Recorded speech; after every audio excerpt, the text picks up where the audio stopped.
वास्तुकला उधर नहीं है तो उत्तर प्रदेश की वास्तुकला, उसकी सहायता एवं रख रखाव संग्रहालय, अवलेखागार एवं पुरातन। उत्तर प्रदेश की वास्तुकला लिखा, उसकी सहायता एवं रख रखाव संग्रहालय,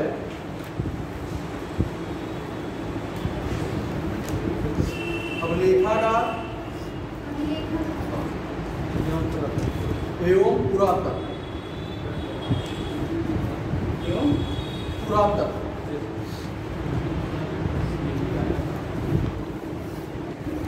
अब इसमें आपको ये सीधे सीधे चीजें स्पष्ट हो रही है कि वास्तुकला मतलब जो मकान बनेंगे, जो इमारत बनेगी, जो और का मामबाड़ा आपका बनेगा, छोटा मामबाड़ा बनेगा, इन्हीं सारी चीजों से संबंधित चीजों की चर्चा हम लोगों को करना।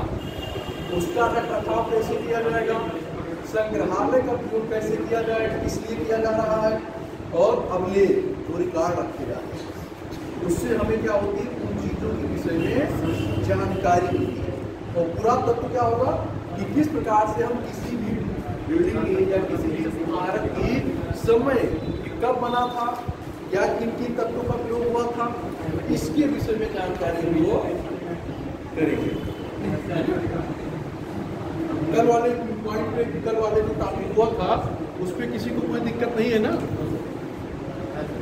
कह रहे सर, इसमें आपने बताया सर कि मतलब जानकारी जो मिल रही है उत्तर प्रदेश के बारे में, मतलब जो साहित्यिक स्रोत है और सब स्रोत है, तो क्या सर जो मतलब व्यापार वगैरह की जानकारी मिलती है वो सर सिर्फ मुद्राओं से ही मिलेगी और नहीं? देखिए, उसके लिए व्यापार वाली मुद्रा, जब व्यापार होगा तो जो है आपका मुद्रा अर्थव्यवस्था बढ़ेगी। क्या सर मतलब आंतरिक बंदरगाह डेवलप उत्तर प्रदेश में बिल्कुल होंगे, तटीय होंगे ये सब जो तटीय नगर है। देखिए, जब तटीय नगर होंगे तो व्यापार वाणिज्य में क्या होगी, आसानी होगी, और जब आसानी होगी तो मुद्राओं का क्या होगा, आगमन, विदेशी माल आएगा, वो यहाँ से माल जाएगा। तो पहले जो प्राचीन नगर आपके होते थे, आप ये देखते होंगे कि नदियों के तटों पे ही बसते थे। जैसे गुजरात का आदि विकास हुआ, ट्रांसलिप बंदरगाह बहुत प्रसिद्ध था बंगाल। तो कहने का मतलब आप ये देखेंगे कि बीच के राज्यों का उतना विकास नहीं हुआ जितना तटीय राज्यों का हुआ।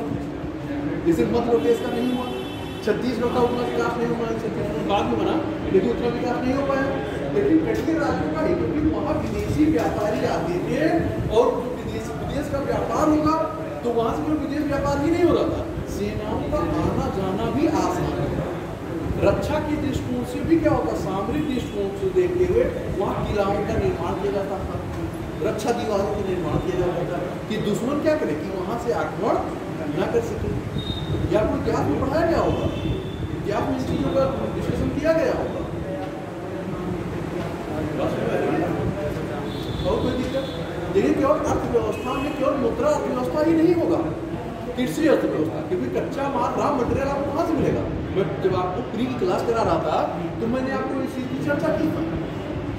इकोनॉमिक जब आप डिस्कशन करोगे तो केवल एक फैक्टर काम नहीं करोगे, उसमें आपका एग्रीकल्चर आएगा, शिल्प आएगा। शिल्प का मतलब जो छोटे छोटे जो वस्तुओं का निर्माण करते हैं, शिल्प का मतलब रचना करते हैं। तो जो वस्तुओं का निर्माण कर रहे हैं वो होगा, और जब अधिशेष होगा तभी तो शिल्प का विकास होगा। और शिल्प के बाद क्या होगा, व्यापार वाणिज्य होगा। जब व्यापार वाणिज्य होगा तो मुद्रा अर्थव्यवस्था होगी, और जब मुद्रा अर्थव्यवस्था होगी तो नगरीकरण की प्रक्रिया को क्या होगा। अब बात समझ आई? ये सारे तत्वों को मिला करके आपकी अर्थव्यवस्था में निर्माण होता है, केवल एक फैक्टर पे नहीं किया जा सकता। आंतरिक बंदरगाह मतलब उत्तर प्रदेश में कितने, आंतरिक का मतलब अंदर, कितने थे सर? आंतरिक का मतलब बस सीधी सी बात आप ये समझिए कि आपके अंदर कितने थे सर उत्तर प्रदेश में, कहाँ कहाँ थे? सर काशी का एक जगह उल्लेख मिला है सर, केवल काशी का ही केवल आपको उल्लेख होगा। आप जो इतिहास में जाएंगे, जो इतिहास को आप देखेंगे, जो पढ़ेंगे, तो आपको पूरा पता चलेगा, है ना। जैसे आप जो संगम काल को देखोगे, मौर्य काल को देखोगे, हड़प्पा सभ्यता को देखोगे, वहाँ व्यापार वाणिज्य नहीं हो रहा था। प्रथम नगरीकरण है, प्रथम नगरीकरण है आपका। तो अब उस पर हम नहीं जाएंगे क्योंकि वो छूट जाएगा, क्योंकि चीज़ें जो है ये सारे डिस्कशन आपको हिस्ट्री में करना चाहिए। ये टॉपिक यहाँ का नहीं है, ठीक है।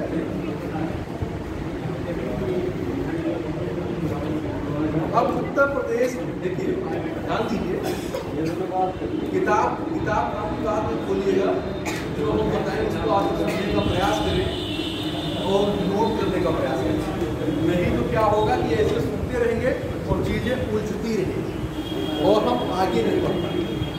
जब आप ऐसे हमें हर जगह रोकते रहेंगे तो हम कैसे आपको कोई क्वेश्चन लिखाएंगे? बताइए, नहीं लिखा पाएंगे।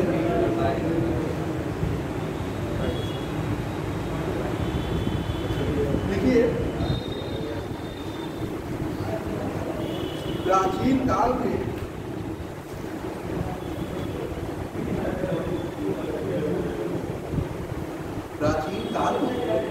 उत्तर प्रदेश के संदर्भ में वास्तुकला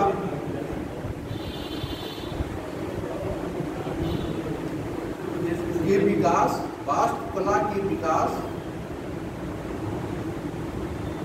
एवं महत्व, अब यहाँ ध्यान दीजिए क्योंकि हमें उत्तर प्रदेश का अध्ययन कर रहे हैं और प्राचीन काल की बात है ना, तो उत्तर प्रदेश की वास्तुकला में क्या विशेषता थी, उसका महत्व क्या था। तो इस टॉपिक में अगर हम वास्तुकला की बात कर रहे हैं, उत्तर प्रदेश के संदर्भ में बात कर रहे हैं, तो हमें उसके विषय में जानकारी होना पहले जरूरी है। क्योंकि क्वेश्चन आपसे कहाँ से पूछेगा, उत्तर प्रदेश का टॉपिक है और उत्तर प्रदेश के आपके टॉपिक से संबंधित 2 पेपर रखे हैं, 5वां और 6वां, और 200 नंबर का 5वां पेपर है आपका और 200 नंबर का ही आपका 6वां पेपर है। तो हमें कुछ टॉपिक को आपके 5वें पेपर में रख दिया जा रहा है और कुछ टॉपिक को आपके 6ठे पेपर में रख दिया जा रहा है। तो 5वें टॉपिक में जो है आज आपका वास्तुकला है, पुरातत्व है, अभिलेखागार है और संग्रहालय है। इसके विषय में आज हम लोगों को चर्चा एक एक करके हम लोग देखने का प्रयास करेंगे। तो सबसे पहले हम लोग वास्तुकला को उठाते हैं और उसकी महत्व को देखते हैं कि वास्तुकला का विकास किस रूप में हो रहा है और उसका इम्पोर्टेंस क्या है, उसका महत्व क्या है। भाई किसी भी इमारत या कोई भी भवन बनेगा या कोई भी ऐसी रचना होगी तो उसका कोई महत्व होगा, तभी होगा, तभी वो आज देखिए हिस्टोरिकल प्लेस के रूप में क्या हो रहा है, पर्यटक आ रहे हैं और उससे हमें क्या हो रही है, मुद्रा की प्राप्ति हो रही है, आय प्राप्त हो रहा है। तो ये कई चीजें उनको जो है एक साथ प्रभावित करती हैं। तो देखिए, प्राचीन काल में हम जहाँ पे जो चीजें होगी उसके बताते चलेंगे, है ना। और फिर क्वेश्चन समाप्त होने में भी एक बार आपसे पूछेंगे कि कहीं दिक्कत हो तो बताइए, ठीक है। इसलिए क्वेश्चन जहाँ हम पूरे स्टॉप कराएंगे, जहाँ रुकेंगे वही आप रुकिएगा, वही पूछिएगा। नहीं 2 लाइन की नहीं हम करा पाएंगे वो हम लोग चलते रहेंगे ऐसे ही। प्राचीन काल में उत्तर प्रदेश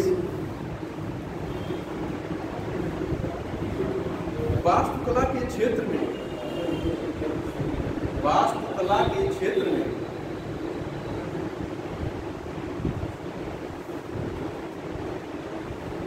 एक समृद्ध परंपरा का द्योतक रहा है, द्योतक रहा है।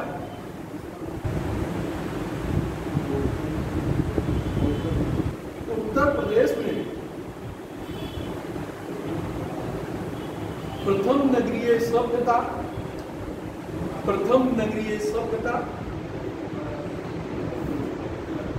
से लेकर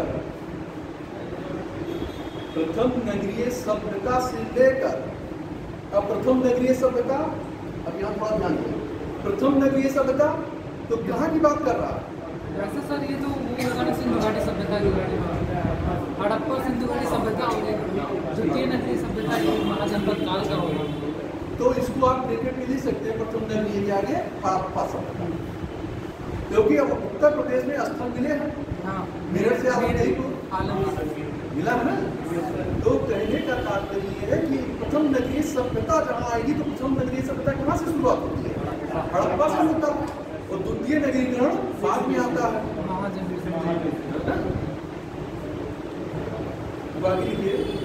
से लेकर गुप्तोत्तर का मतलब गुप्तों के बाद का गुप्तोत्तर काल तक अनेक वास्तुकलात्मक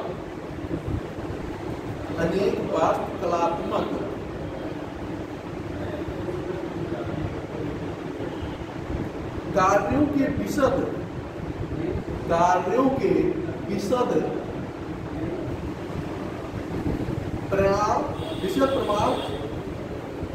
प्रमाण प्राप्त हुए।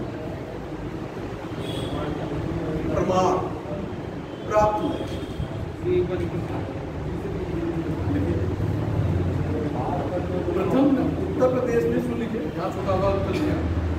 उत्तर प्रदेश में प्रथम नगरीय सभ्यता से लेकर उत्तर काल तक अनेक वास्तुकलात्मक कार्यों के विशद प्रमाण मिलते हैं। विशद प्रमाण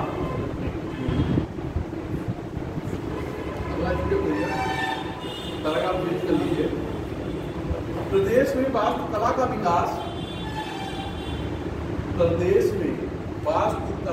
विकास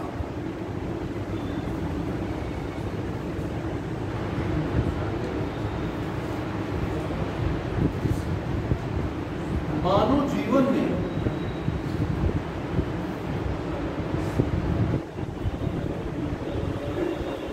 विस्तार,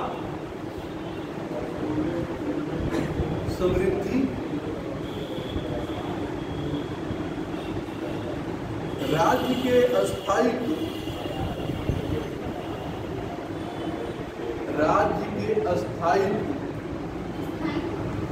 तथा लोगों के कला प्रेमी होने का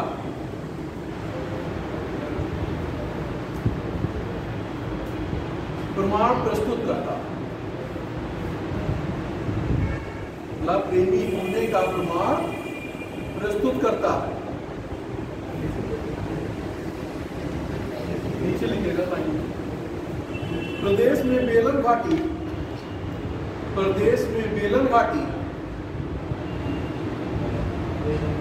ब्रैकेट में लिख लीजिएगा मिर्जापुर।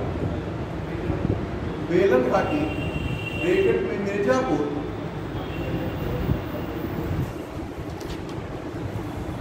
क्षेत्र में, मिर्जापुर क्षेत्र से पूरा पाषाण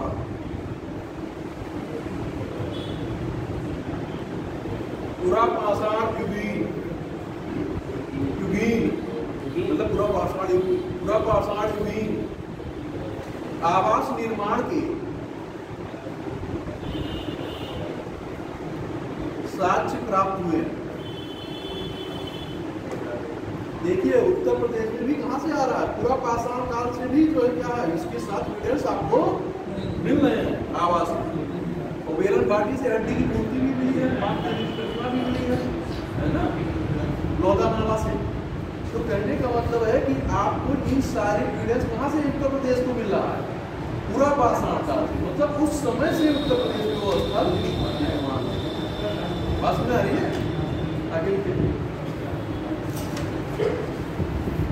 सराय नाहर हड़प्पा सभ्यता में पढ़ा होगा। सराय नाहर पढ़ा है?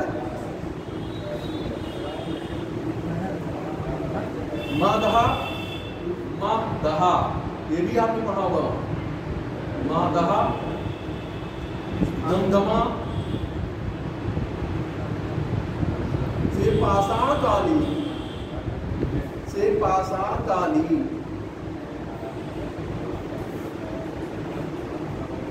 और आलमगीरपुर एवं उलास, यहाँ पर छोटाऊ मात्रा, लापराग मात्रा, सा, उलास से हड़प्पा कालीन, आलमगीरपुर एवं हुलास से हड़प्पा कालीन वास्तुकला के विकास के साक्ष्य प्राप्त, वास्तुकला के विकास के साक्ष्य प्राप्त।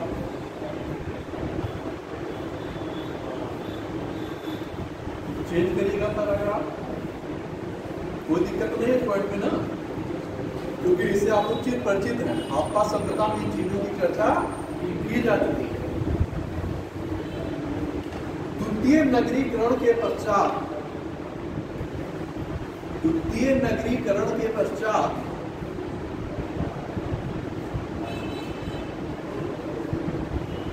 मौर्य साम्राज्य द्वारा, मौर्य साम्राज्य द्वारा वास्तुकला का सुनियोजित, वास्तुकला का सुनियोजित विकास कार्य प्रारंभ हुआ।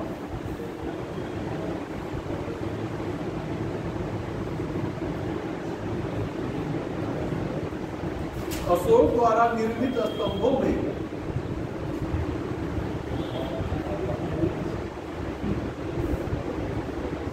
अशोक द्वारा निर्मित स्तंभों में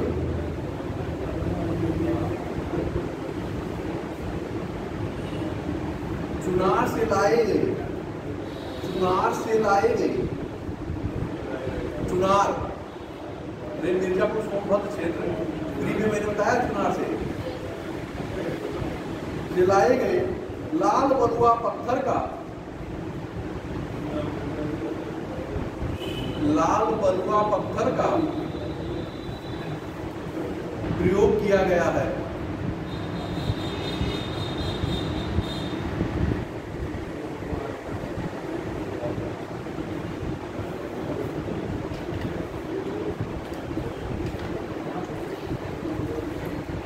दिया गया है अशोक का सारनाथ स्तंभ, नीचे लाइन में लिखिए, अशोक का सारनाथ स्तंभ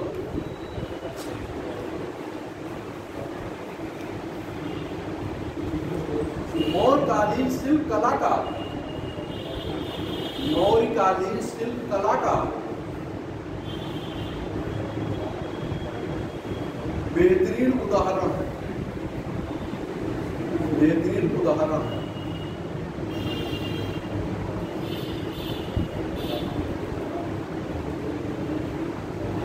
कुशीनगर में निर्मित स्तूप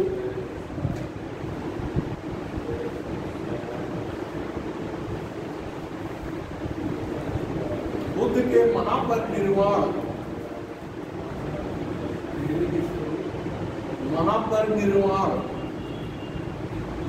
स्थल पर निर्मित है। बुद्ध की मृत्यु वहीं हुई थी।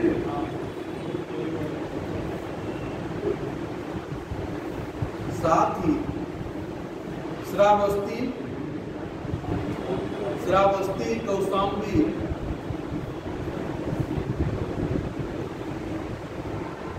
रानाभर, कपिलवस्तु में निर्मित स्तूप उत्कृष्ट कलात्मक विकास को प्रस्तुत करते हैं।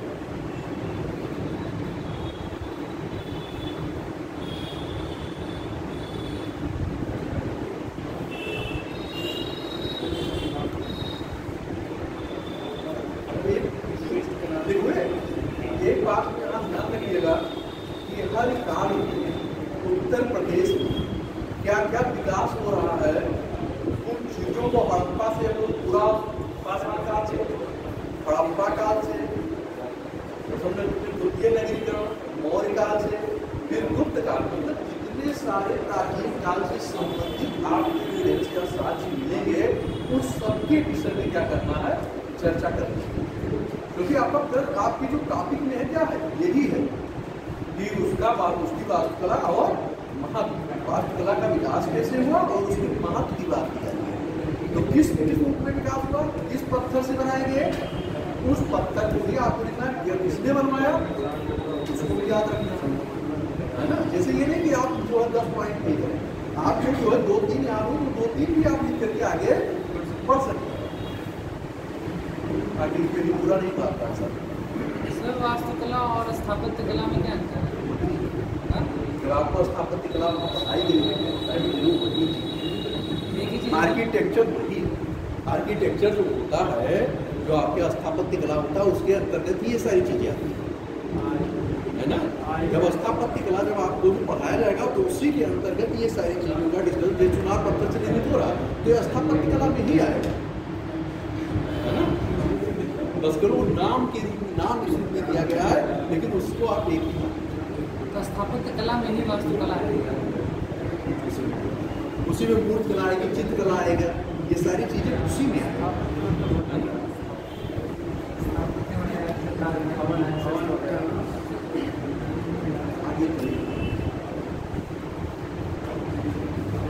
उत्तर प्रदेश में गुप्त शासकों, उत्तर प्रदेश में गुप्त शासकों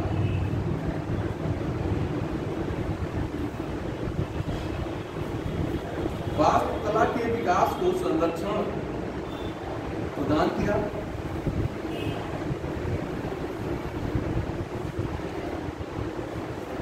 इस युग की कला में, इस युग की कला में, युग की कला में सौंदर्य एवं विशालता का अद्भुत मिश्रण है। सौंदर्य एवं विशालता का अद्भुत मिश्रण है, मतलब बड़ी इमारत बन जाएगी और उसको सुसज्जित की जाएगी, सौंदर्य से सारी चीजों से क्या की जाएगी। मंदिर निर्माण वास्तुकला, मंदिर निर्माण वास्तुकला का उद्भव गुप्त काल से माना जाता है।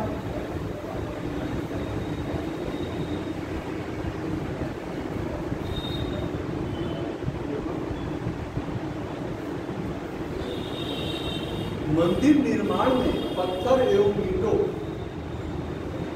मंदिर निर्माण में पत्थर एवं ईंटों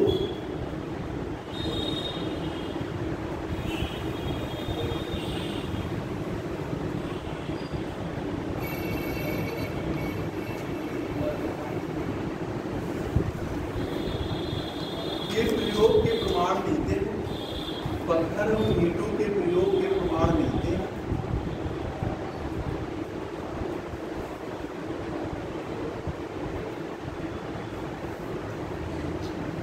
देवगढ़ का दशावतार मंदिर, देवगढ़ का दशावतार मंदिर, भीतरगांव का मंदिर,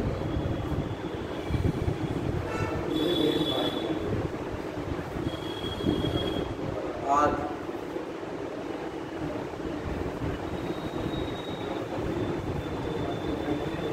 मंदिर ऊंचे चबूतरे, मंदिर ऊंचे चबूतरे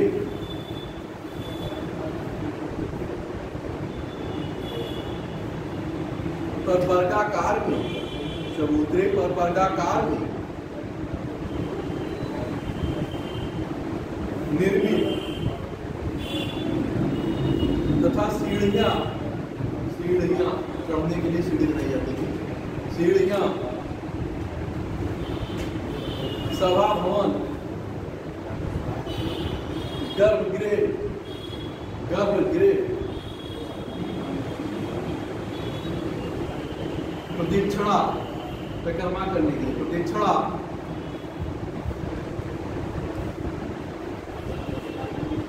प्रदक्षिणा पथ, शिखर युक्त बनाए गए, शिखर युक्त बनाए गए। कालांतर में, मतलब कालांतर में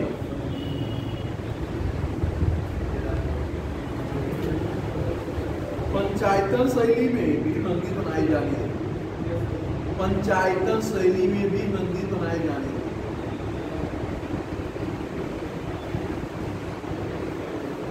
इस समय मूर्तिकला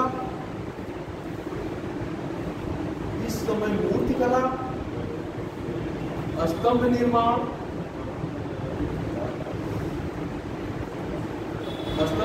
में जैसे अशोक का स्तंभ, भीतरी स्तंभ,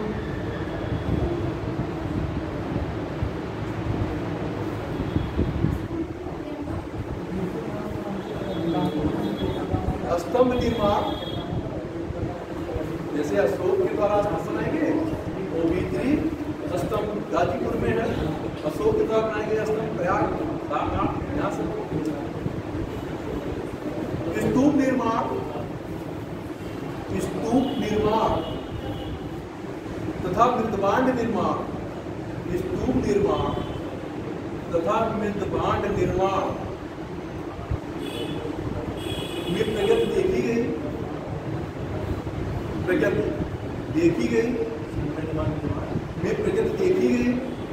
वृद्धि देखी गई।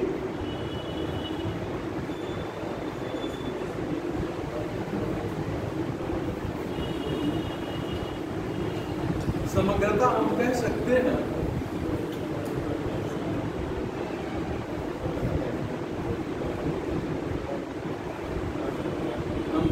हैं कि उत्तर प्रदेश में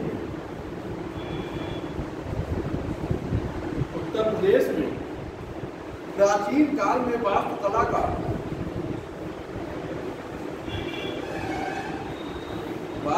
का विकास प्रगति पर था।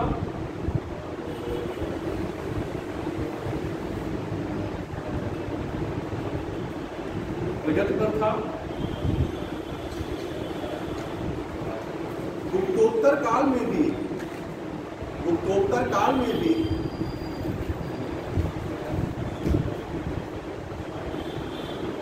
स्थापत्य के कार्य किए गए।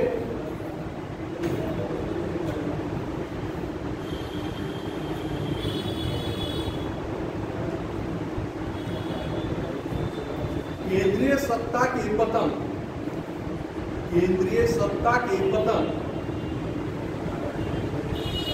एवं क्षेत्रीय राजवंशों के उदय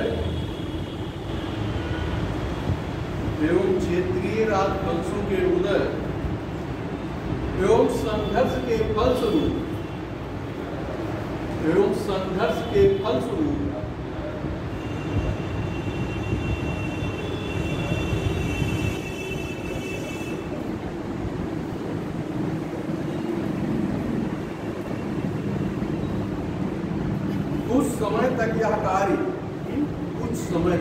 कुछ समय तक यह कार्य निम्न स्तर पर पहुंच गया।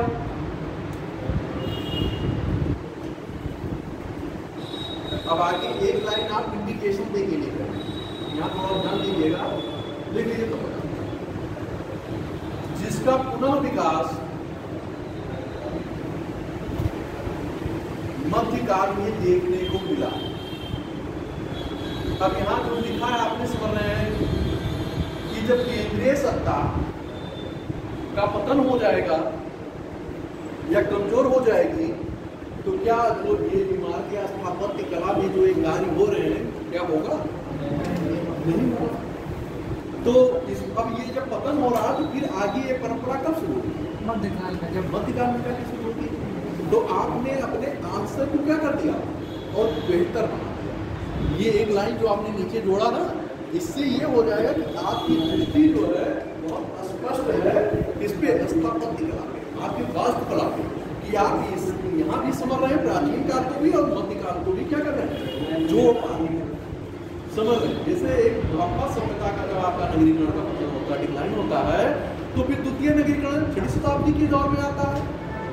तब तक क्या हुआ? नगरीकरण के पतन के लिए भी बहुत सारे कारण हैं। मैंने आपको बताया था कि नगर के लिए क्या क्या चीजें जरूरी होनी चाहिए, क्या क्या क्राइटेरिया है कि तब हम उसको नगर कहेंगे, तब नगर की श्रेणी में आएगा। और जब तक वो क्राइटेरिया नहीं पूरा करेगा तब तक हम लोग क्या करेंगे, उसे नगर की श्रेणी में नहीं रखेंगे। बात समझ रही है? जैसे आप ये जानिए कि 75% का आपका क्या हो, गैर कृषि का पॉपुलेशन आपकी 5000 से अधिक जल है ना, तो आपका 400 रुपये पर किलोमीटर से क्या हो, अधिक। क्योंकि इन सारे प्रतिमानों को जब पूरा करेगा मापदंडों को, तभी हम क्या करेंगे, नगर की श्रेणी में रखेंगे। लेकिन बड़े नगर भी कई भागों में भी आप विभाग लिखते हैं, छोटे नगर, बड़े नगर, है ना। तो उस आधार अब ये जो है इसमें किसी की कोई दिक्कत तो होगी नहीं, क्योंकि ये चिर प्राचीन इतिहास से संबंधित आपका टॉपिक है। और जो है प्राचीन उत्तर प्रदेश के संदर्भ में पूछ रहा है, तो इसलिए उसको भी क्या करना है, आपको जानकारी कि कहाँ से क्या स्थल हमें मिल रहे हैं और उसका महत्व किस रूप में। जैसे देवगढ़ का दशावतार का खासी मंदिर है, खासी का है। आपको भीतर गांव का मंदिर, तो भीतर गांव के मंदिर की विशेषता क्या है कि वो मंदिर ईंटों से कच्ची पक्की ईंटें जो हैं, तो आप जो आपने देखा होगा कि इससे पहले मौर्य काल में जो कुएं बनाए गए थे, जल बनाए गए थे, वो किसके बनाए गए, ईंटों के। आपको वहाँ एविडेंस मिला है कि आपको क्या है, जो कुएं बनाने की प्रक्रिया को हुई गोलाकार मंदिर में, वो कहाँ मौर्य काल में हुआ। आपको मौर्य काल कहा गया, वो बताया गया।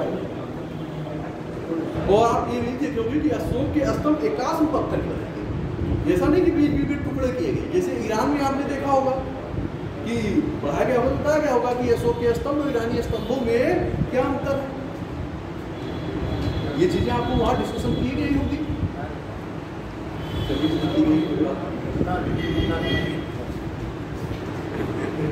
लेकिन हम हल्का आपको रेफरेंस दे दे रहे हैं, क्योंकि क्लास ये मेंस की है, तो आप मेंस के पॉइंट ऑफ व्यू से चलिए।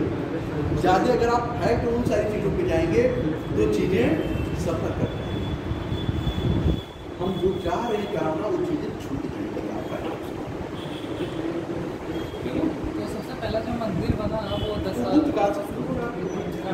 गुप्त काल के जो मंदिर निर्माण का जो हुआ, वही से शुरू हुआ देवगढ़ का पत्थर। तो इस आधार पे बस आप इतना सोच समझिए कि इन चीज़ों की जरूरत हमें क्यों पड़ रही है। जरूरत होगी तभी जो है सिलेबस में आपके रखा गया, तो सिलेबस में रखा गया तो हमें उसके विषय में जानकारी होनी चाहिए। और ये आपके इतिहास से चिर परिचित टॉपिक है कि इतिहास आप पूरा पढ़ चुके हो, मॉडर्न इंडिया भी हो, आपकी मिडिल इंडिया भी खत्म होने वाली है। तो ऐसा नहीं है कि इतिहास आप जो है इसमें जान नहीं रहे, बहुत कुछ जान रहे हैं। तो बीच बीच में जहाँ भी ऐसी चीज़ें आ रही है, जब मैं प्री पढ़ा रहा था तब भी मैं चर्चा कर लेता था और आज भी कर ले रहा हूँ। अब अगला जो है आप मौर्य पे देख लीजिए, क्योंकि वैसे तो बहुत सारे स्थापत्य हैं, तो कितना हम लोग देखेंगे नहीं, उसको मोटे मोटे आइडियाज को आप समझ लीजिए, जिससे कि यहाँ कि हम उसको लिख सकते हैं। क्योंकि मौर्य काल में आप देखेंगे कि एक आधार जो बन रहा है आपके मौर्य काल में आके बन रहा है। आप ये भी देख रहे हैं कि आपकी शासन प्रशासन की जो व्यवस्था भी स्थापित हो रही है, मौर्य काल में ही आके स्थापित हो रही है। और आप ये देखेंगे कि मौर्य काल से जब आप आगे बढ़ेंगे तो क्या है, केंद्रीकरण क्या बढ़ता जा रहा है। लेकिन गुप्त काल के बाद जब आप आएंगे तो आपको क्या हो रहा है, हार्ड डाउन, मतलब क्या, सत्ता कमजोर हो रही है, चीजें क्या हो रही है, परिवर्तित हो रही है। बात समझ आ रही है। तो इस आधार पे आप देखोगे कि पूर्व जो गुप्त काल और उत्तर गुप्त काल में आप देखोगे कि यहाँ आर्थिक स्थिति क्या है, सुदृढ़ है, व्यापार वाणिज्य मुद्रा व्यवस्था ठीक है। लेकिन उत्तर काल में जब आप आओगे तो क्या होगा, पतन के चिंतन तो आपको दिखाई पड़ने लगेगा। पतन के तत्व आपको वहीं से क्या हो रहे हैं, दिखाई पड़ रहे हैं। व्यापार वाणिज्य मुद्रा व्यवस्था ये सब क्या हो रही, गिरावट हो रहा है। जब वहां आपको गुप्त काल में बताया गया होगा तो ये चीजें बताई गई होगी, बताई गई ना। तो अब हम लोग आते हैं मौर्य स्थापत्य कला।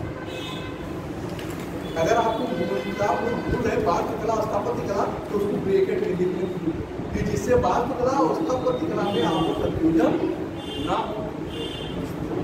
लिखिए, मौर्य काल में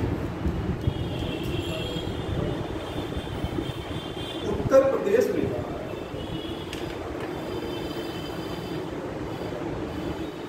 स्थापत्य कला, ब्रैकेट में आप वास्तुकला भी लिखिए, तब ये आपका प्रश्न नहीं होगा कि सर वास्तुकला क्या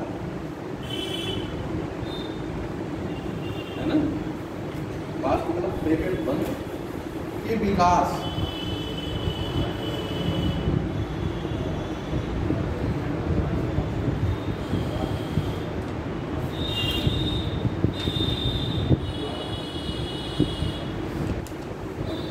अब अशोक का आप देखेंगे कि सारनाथ का उसका सबसे फेमस, उसमें आप देखेंगे 4 पशु, 4 सिंह, धर्मचक्र प्रवर्तन भी नहीं हो रहा, बुद्ध को उपदेश भी नहीं दे रहे, अशोक की शक्ति का प्रतीक भी हो रहा है, अशोक की शक्ति का प्रतीक भी हो रहा है। और आप ये भी देखेंगे कि 4 सिंह 20 चटाए हुए क्या है, बैठे हैं। तो वो 4 पशु जो हैं वो कौन कौन से हैं? 4 पशु, वो जो 4 पशु हैं वो 4 पशु कौन कौन से हैं? ये सारनाथ के स्तंभ पे 4 पशु हैं, तो 4 पशु कौन कौन से हैं? बैल है, बैल है, घोड़ा है,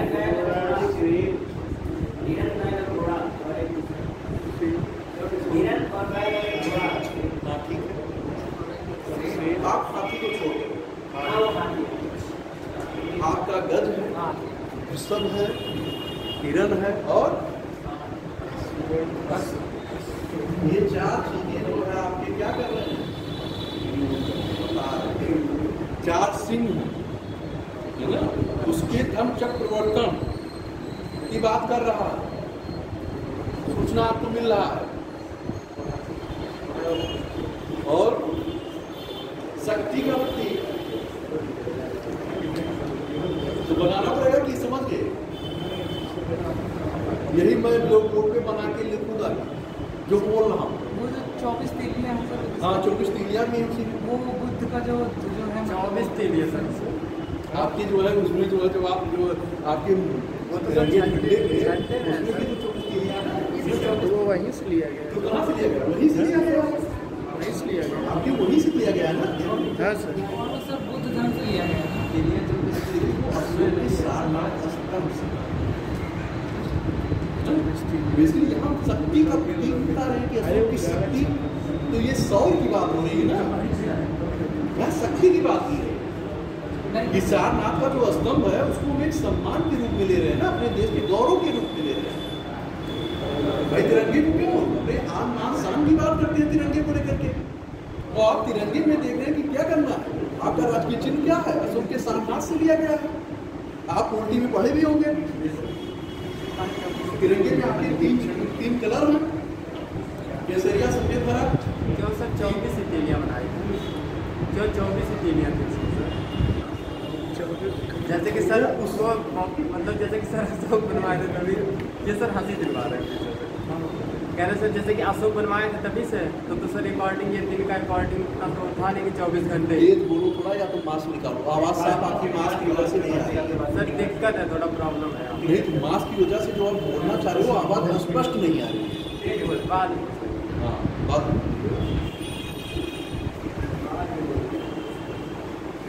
तो चलिए लिख लीजिए मेन बातें जो थी यही जो मैंने ये 4-5 पॉइंट आपको बताए है ना, लिखना चाहिए। लिख लीजिए इसको, सारनाथ स्तंभ, सारनाथ का अशोक स्तंभ, इसको अलग लिखिएगा क्वेश्चन में एक ऊपर करके समझने के लिए लिख लीजिए। फिर तीर बनाते हुए सब लिखते चले जाइए। धर्मचक्र प्रवर्तन मुद्रा, यह पॉइंट है जैसा कि आप चाहें समझने के लिए लीजिए। धर्मचक्र प्रवर्तन मुद्रा, एकाश पत्थर मतलब एक पत्थर, एकाश पत्थर से निर्मित एकाश पत्थर,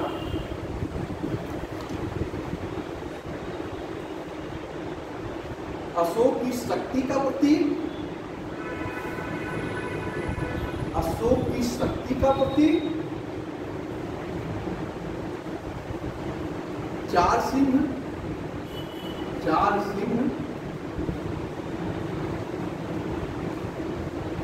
24 तीलियां, 4 पशु,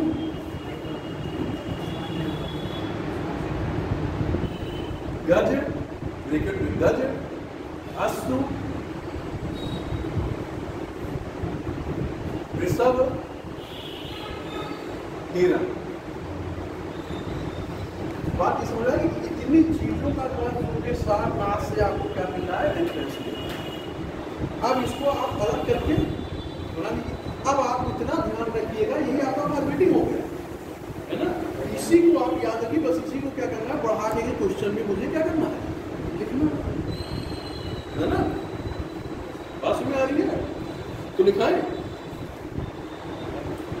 देखिए,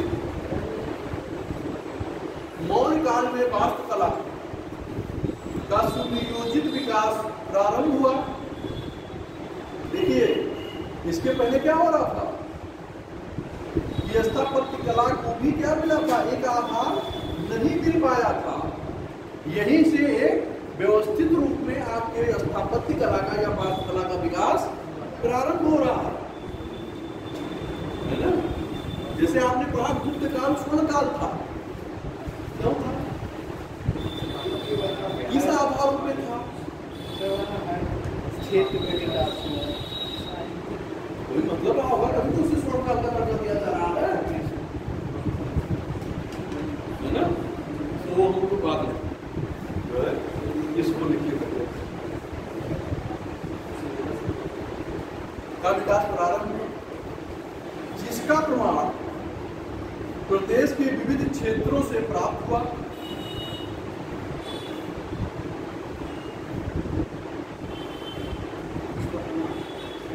विविध क्षेत्रों से, मतलब विविध क्षेत्रों से प्राप्त हुआ।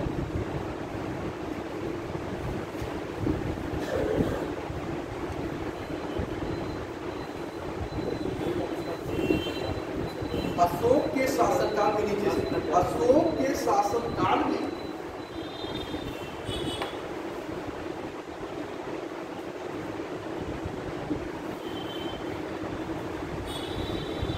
स्तूप एवं स्तंभ,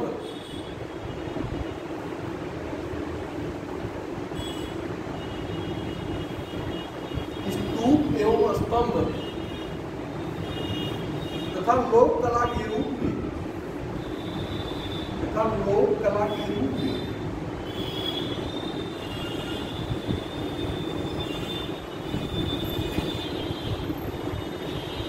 कलाकारों द्वारा लोक रुचि मतलब रुचि नहीं, लोक रुचि की वस्तुओं का निर्माण किया गया। जैसे यह छड़ी की प्रतिमा, विधान तो मतलब जानते हो, मिट्टी के सारनाथ से प्राप्त, सारनाथ से प्राप्त मौर्यकालीन स्तंभ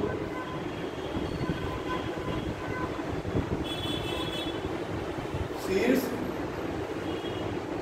जो सिंह शीर्ष के नाम से प्रसिद्ध है, जो सिंह शीर्ष के नाम से प्रसिद्ध है,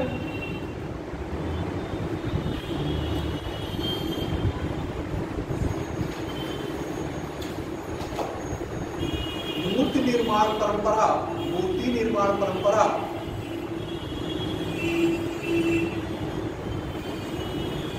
का सर्वोत्कृष्ट उदाहरण है। मूर्ति निर्माण परंपरा का सर्वोत्कृष्ट उदाहरण है।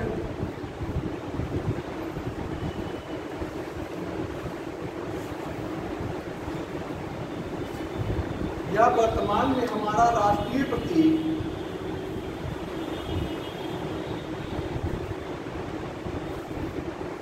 यह वर्तमान में हमारा राष्ट्रीय प्रतीक भी है।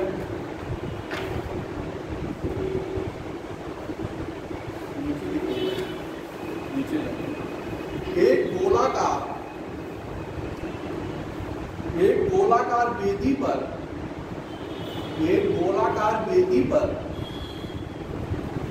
दहाड़ते हुए 4 शेरों की एक गोलाकार वेदी पर दहाड़ते हुए 4 शेरों की बड़ी बड़ी प्रतिमाएं स्थापित हैं।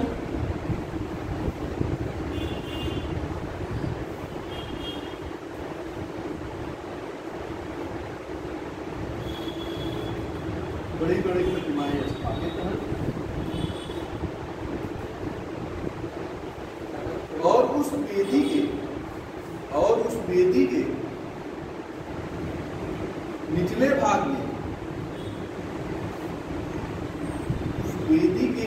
भाग में घोड़ा,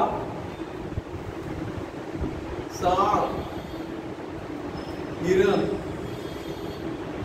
और हाथी तो गतिमान मुद्रा में, मतलब चलती हुई मुद्रा में, गतिमान मुद्रा में उकेरा गया, मतलब बनाया गया, उकेरा गया।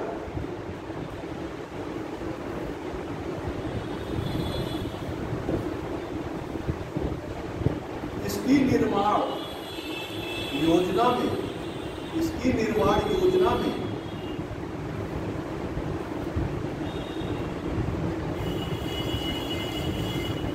मूर्तिकार के उत्कृष्ट कौशल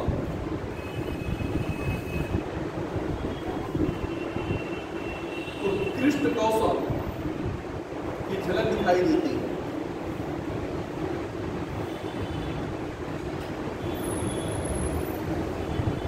नीचे लाइन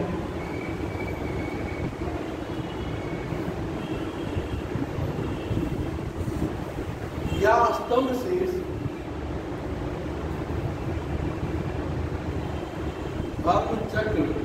धम्म चक्र परिवर्तन का मानक प्रतीक है।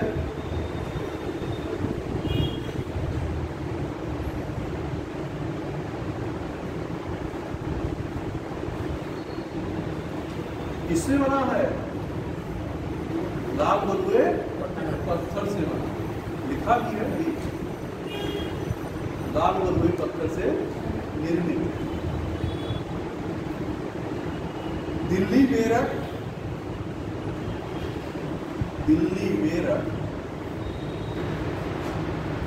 एवं प्रयागराज से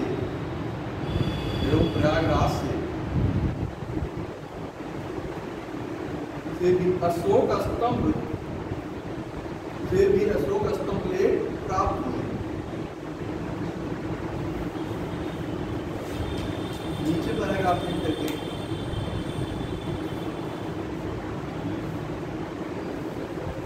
सम्राट अशोक द्वारा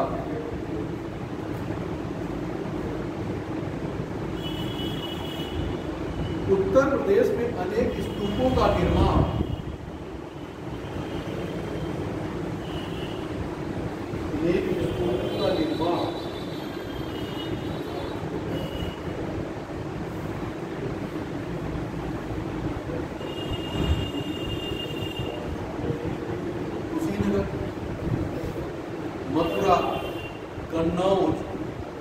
कुशीनगर, मथुरा, कन्नौज,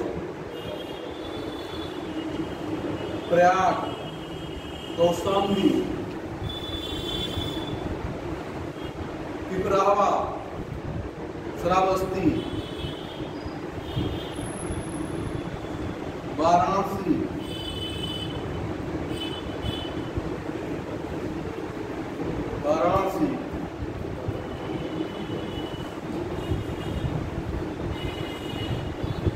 सारनाथ में कराया गया।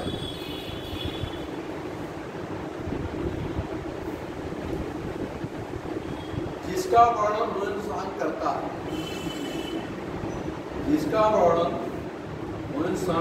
है,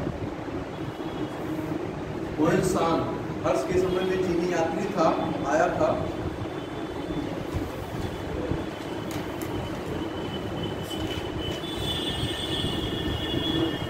मौर्य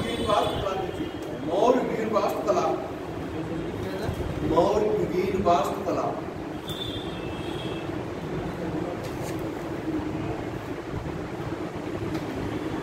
ये सर्वोत्तम उदाहरण मोरवीर वास्तुकला के सर्वोत्तम उदाहरण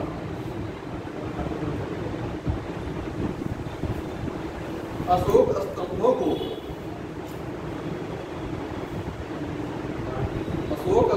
को मंडित करने वाली अशोक स्तंभों को मंडित करने वाली, जैसे होता नहीं महिमा मंडप, उसी प्रकार मंडित करने वाली विभिन्न पशुओं की आकृतियों में दर्शनीय है। मतलब जो पशु आकृति बनाई गई है उसमें क्या है, दिखाई पड़ रही है, दर्शनीय।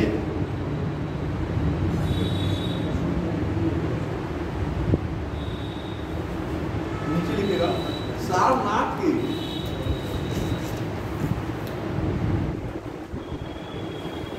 धर्मराजिका स्तूप का निर्माण,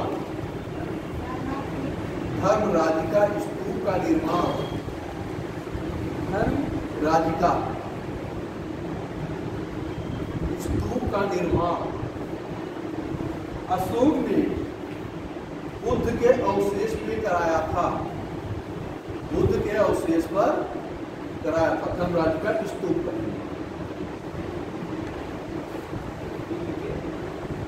अवशेष पर।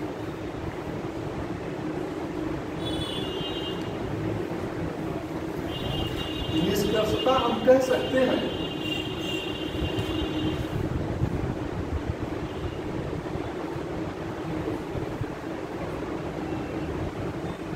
कला मानव की रचनात्मक कल्पनाओं का, कला मानव की रचनात्मक कल्पनाओं की अभिव्यक्ति मानी जाती है, रचनात्मक कलात्मकताओं की,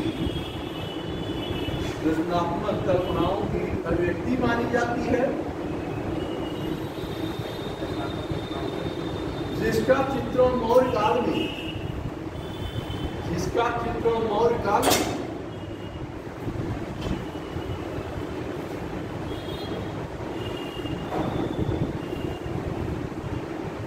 देखने को मिलता है।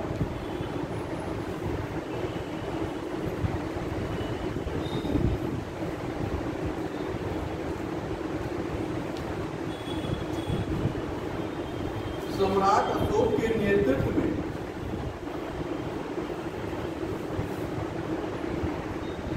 उत्तर प्रदेश में वास्तुकला का विकास, उत्तर प्रदेश में वास्तुकला का विकास कार्य सराहनीय रहा है, वास्तुकला का विकास सराहनीय रहा। तो वहीं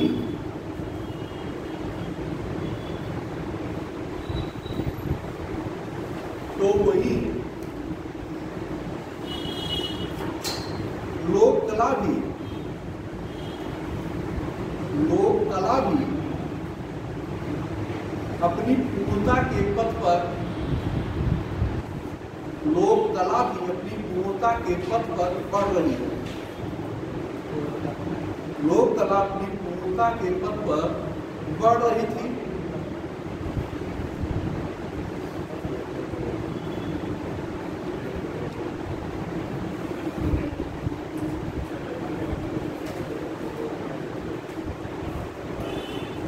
ये आपका जो है ये मौर्य कला की जो है सारनाथ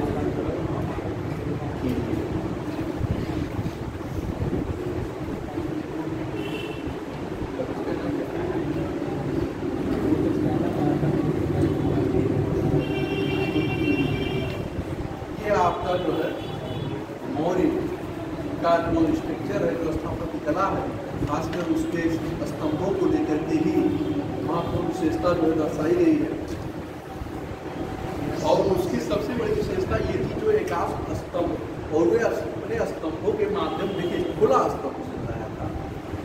उसमें जो है ऐसा नहीं किसी बिल्डिंग में उन स्तंभों को लगाया हो, किसी भवन में लगाया हो, राजस्थान में लगाया हो, इस रूप के वो खुले आसमान उन स्तंभों को, और वो अपनी शक्ति इन सारी चीजों को जो है किसी पशु के माध्यम से क्या कहता है, मार्केट करना चाहिए, प्रस्तुत करना।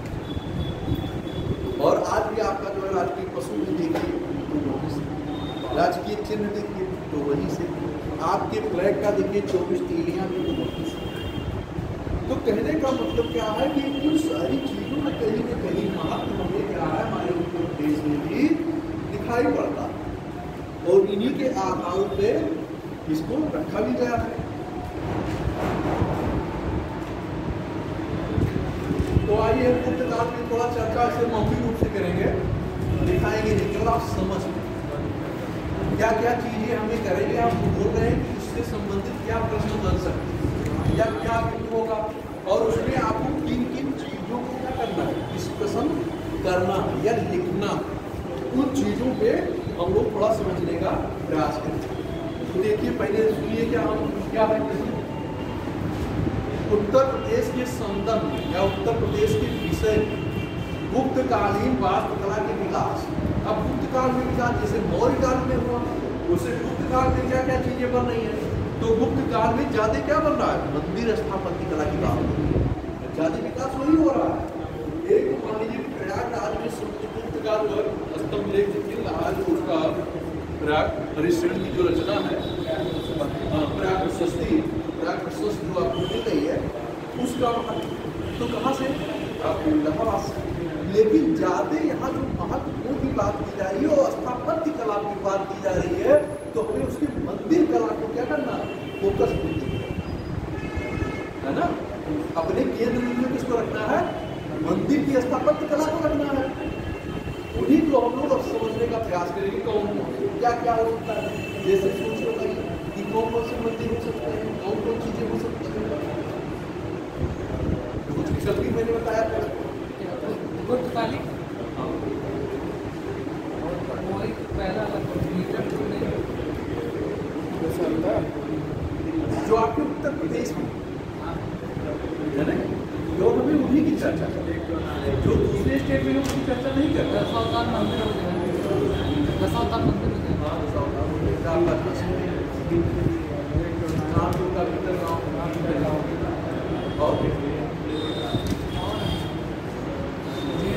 जानते हो दशावतार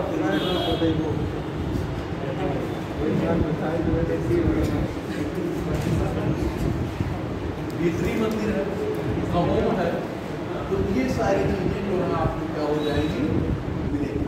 और इन्हीं 4-5 तत्वों को हमें क्या करना है, अपने गुप्तकालीन वास्तुकला के संदर्भ में, ठीक है। बाकी इस पे और कुछ करना नहीं, केवल नोट ही कराना है। तो 4-5 पॉइंट जो है उसको मैंने बता दिया, वही चीज मैं जो है दिखाऊंगा। मथुरा मूर्ति कला आप कुषाण काल में पढ़े, गांधार कला आप कुषाण काल में पढ़े, तो वहाँ मथुरा कला की क्या विशेषता थी, गांधार कला की क्या विशेषता थी, इन सारी चीजों को आपको बहुत अच्छी तरह से जानते हैं और वहाँ जो है एक बार जाकर के रिविजन कर लीजिएगा। मैं इंडिकेशन दे रहा हूँ कि मतलब इन चीजों को आप देख लीजिएगा। जैसे कई जो चीजें हैं कि आप ये न समझ सको क्या पढ़ना है क्या नहीं पढ़ना है, इन चीजों पे कुछ क्वेश्चन हमारे क्या बन सकते हैं, तो इन चीजों को एक बार हमें सरस्वती लीला पे देखना। मौर्य काल क्यों इतना इम्पोर्टेंट हो रहा, क्योंकि वहीं से एक सुनियोजित आधार स्थापित होता है और विकास और महत्व क्योंकि शुरुआती परंपरा है, तो इसलिए उन दोनों तत्वों पे क्या है ज्यादा वेट महत्व पड़ जा रहा है, इसलिए उनको दोनों को मैंने नोट कराया। गाजीपुर में जो भीतरी गांव गाजीपुर वाला होता है, ये भी गुप्त काल का नाम तो कब क्या आपका गुप्ता था, गहोम जो है आपका उनकी जो है गुप्त काल का है। गाजीपुर में जो भीतर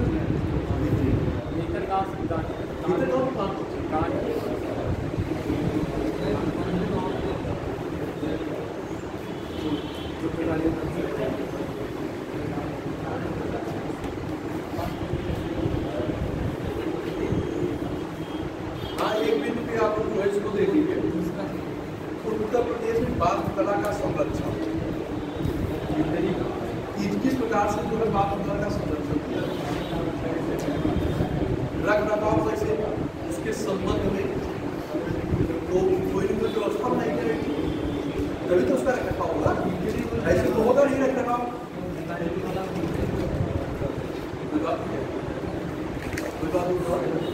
जैसे भीतर गाँव भीतरी गाँव ये दोनों अलग अलग मंदिर है ना भाई, यही बता रहे थे हमको। दोनों चलाते हैं ना, जैसे भीतरी है गाजीपुर में और भीतर गाँव आपका कानपुर में, तो दोनों दो जिले में हो जा रहा है, तो दोनों का अलग अलग नाम होगा। और आपसे उत्तर प्रदेश के ही विषय में चीजें की जा रही है, तो हमें केवल उन्हीं की एरिया में लोगों की बात करनी होगी। हमें बाहर जितने मंदिर हैं, पुस्तकालय बहुत सारे मंदिर हैं, लेकिन हमें बाहर के मंदिरों की कोई जरूरत नहीं। जो हमारे उत्तर प्रदेश में बेसिकली स्थापित हैं, हमें केवल उन्हीं के विषय में जानना है। आपके उत्तर प्रदेश के पेपर में, लेकिन प्री के पॉइंट ऑफ व्यू से आपको सबको जानना, ऐसा नहीं कि नहीं जानना। तो केवल ये आपकी 5वें पेपर में अगर बात आएगी तब आपको उत्तर प्रदेश से समझना, क्योंकto यहाँ आपको प्री नहीं पूछेगा, आपका पूर्णत क्वेश्चन मतलब 125 शब्द हो 200 शब्द का ये प्रश्न आपसे पूछेगा, लिखने के लिए पूछेगा। और कोई दिक्कत, कोई डाउट है? चले आगे। तो वास्तुकला के संरक्षण और रख रखाव के संबंध में संग्रहालय, जैसे आप देखते हो संग्रहालय में बहुत पुरानी वस्तुएं क्या है, बहुत पुरानी अपेक्षाकार क्या है, देख लो उस समय के वर्तमान काल में जो था उसके विषय में सूचना हमें कहाँ से मिलेगी? संग्रहालयों से, लेखाकारों से मिलेगी। क्योंकि उस दौर में जो रहा होगा जो उसके लिए लिपिबद्ध किया गया, लिखा गया, उसी के आधार पर तो उसका मूल्यांकन करेंगे, समझ पाएंगे कि उस समय की कला क्या थी, उस समय की व्यवस्थाएं क्या थी, उस समय की परंपरा क्या थी, उस समय की संस्कृति और समाज कैसा था। और इन रचनाओं के माध्यम से समाज को क्या किया जा रहा है? जीवित किया जा रहा है। ये परंपरा अगर उसके माध्यम से न की गई होती तो कैसे आगे बढ़ती? अगर जैसे ये इमारतें जो बनी हुई है, जो पुरानी आपकी, अगर आज उसके अवशेष न होते तो हमें क्या जरूरत थी उसके विषय में पढ़ने की? आज उसका महत्व है तभी तो हमें पढ़ने की जरूरत पड़ रही है, तभी हमसे स्टडी करते हैं। और आज आप देख रहे हो कि हमारे यहाँ वहाँ पर्यटन को भी डेवलप कर दिया गया, विकास कर दिया गया, यात्री भी आ रहे, विदेशी भी आ रहे हैं, आपके भारत के लोग जा रहे हैं। तो उससे क्या हो रहा है? वहाँ के लोगों को रोजगार मिल जा रहा है, सरकार को क्या मिल रहा है? मुद्रा मिल रही है, राजस्व टैक्स मिल रहा है, अच्छा खासा पैसा मिल रहा है। जो विदेशी पर्यटक आ रहे हैं उसको विदेशी मुद्रा मिल रही है। तो राज्य का आर्थिक स्थिति क्या होगा? बेहतर होगा। राज्य का सकल घरेलू उत्पाद क्या होगा? बढ़ेगा। राज्य की आय में वृद्धि होगी और अगल बगल वाले रहने वाले लोगों को क्या मिलेगा? रोजगार मिलेगा। तो एक साथ कई परिवर्तन को रेखांकित किया जाता है। केवल एक व्यवस्था, एक सिस्टम को ही लेके नहीं चलेगी, केवल एक ही बिंदु से, उससे बहुत सारे उसके फैक्टर हैं, बहुत सारे तत्व हैं, और उससे हमें क्या मिल रहा है? प्रत्यक्ष अप्रत्यक्ष रूप से हम लाभान्वित भी हो रहे हैं। हो रहे नहीं हो? जैसे आपके उत्तर प्रदेश में आगरा का ताजमहल है, अब बताइए कि आगरा ताजमहल आपके उत्तर प्रदेश में क्या हो? विदेशी पर्यटक बहुत आते हैं। आपके आगरा में ताजमहल देखने के लिए बहुत सारे पर्यटक आते हैं, बौद्ध स्थलों को देखने के लिए आते हैं, और तीर्थ स्थलों को देखने के लिए आते हैं। हाँ, अयोध्या में राम मंदिर जो है काफी, इसमें आप देख रहे हो कि इसमें आपके पर्यटक जो हैं अयोध्या में, देखो आई दिन जो इसमें बहुत भीड़ है। इसमें अब आपका परिक्रमा शुरू होने वाला 14 कोसी और 5 कोसी, तो उससे भीड़ थोड़ी और बढ़ जाएगी। तो उससे देखिए राम मंदिर जब बना तो उसके अगल बगल के क्षेत्रों का क्या हुआ? और केवल वहीं अगल बगल 1-2 किलोमीटर का ही नहीं, बल्कि आपके 15-20 किलोमीटर का जो है परिधि का एरिया चारों में क्या हुआ? विकसित हुआ। और जब विकास हुआ तो वहाँ लोगों को आय के साधन मिले, यही तो विकास है। और जो आय के स्रोत आपके बढ़ेंगे तो क्या होगी? स्थितियाँ बेहतर होगी और राज्य की जीडीपी क्या होगी? नहीं बढ़ेगी। तो एक ही बिंदु में एक छोटे प्रदेश में नहीं कि केवल हमारे स्थापत्य का मतलब इतना, हमारे स्थापत्य का प्रत्यक्ष अप्रत्यक्ष रूप से हर क्षेत्र में योगदान। बात में आ रही है?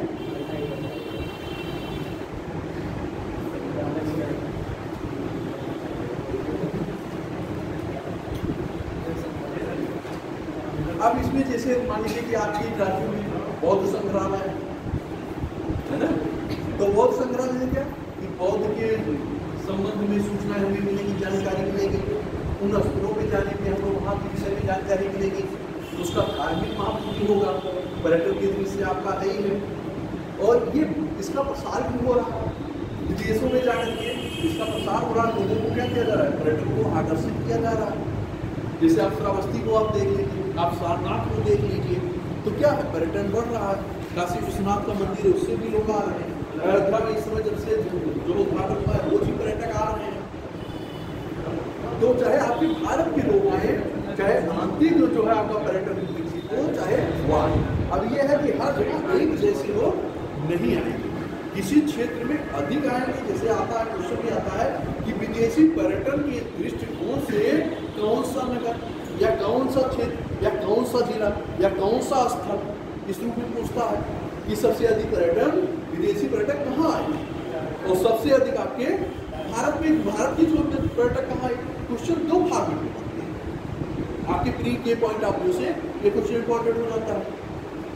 तो आपको दोनों के दृष्टिकोण लिखना है, विदेशी पर्यटक और आपके भारत के पर्यटक, दोनों दो टाइप के क्वेश्चन।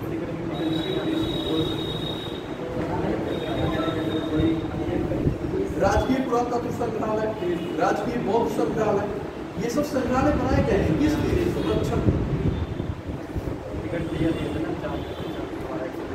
लोक कला, वास्तुकला, बाल कला। लखनऊ में आप देखेंगे छोटा इमाम बाड़ा, बड़ा इमाम बाड़ा, है ना, रसूलदौला, वाजिद अली शाह के समय में आप देखेंगे। तो ये सारी चीजें क्या हो रही, आज भी जो है भूल हो रही है। तो आज भी लोग क्या करते हैं, जाते हैं देखने के लिए, जाते नहीं देते। आप भी जाते हो तो आपकी भी मन में इच्छा होती है लो बड़ा इमाम बाड़ा, छोटा इमाम बाड़ा, रेजेंसी, इन सारी चीजों को क्या करें, बुद्धा पार्क, है ना। तो पहले का मतलब क्या है कि जो चारबाग आपका स्टेशन बना तो उसकी आर्किटेक्चर क्या है, जो उस समय कैसरबाग में जो चीज़ें बनी उसका क्या आर्किटेक्चर है, आपके अयोध्या में या मस्जिद बनी या गुंबद बना तो उसका क्या आर्किटेक्चर है। तो कहने का तात्पर्य है कि हम भी, आप भी क्या करते हो, देखने जाते हैं सीकरी में है तो वहाँ भी तो पर्यटक आ रहे हैं, वहाँ भी जो है अकबर ने क्या किया, स्थापित किया। और उसका महत्व देखिए, उस समय कब अकबर शासक था, लेकिन आज कितना समय बीत चुका है, लेकिन आज भी लोग आ रहे हैं, आज भी लोग जा रहे हैं। तो उसका महत्व तभी तो जा रहे हैं, लोग देखने के लिए जा रहे हैं। और वहाँ पे क्या है, मुझे जो सूचनाएं नहीं मिलती, गाइड भी प्रोवाइड करवाने के लिए कि यहाँ ये चीज़ें कि ये चीज़ें ठीक है। तो जो है आपको जो है 10-5 मिनट 5 मिनट फिर हमको अगला टॉपिक ये जो है करेंगे।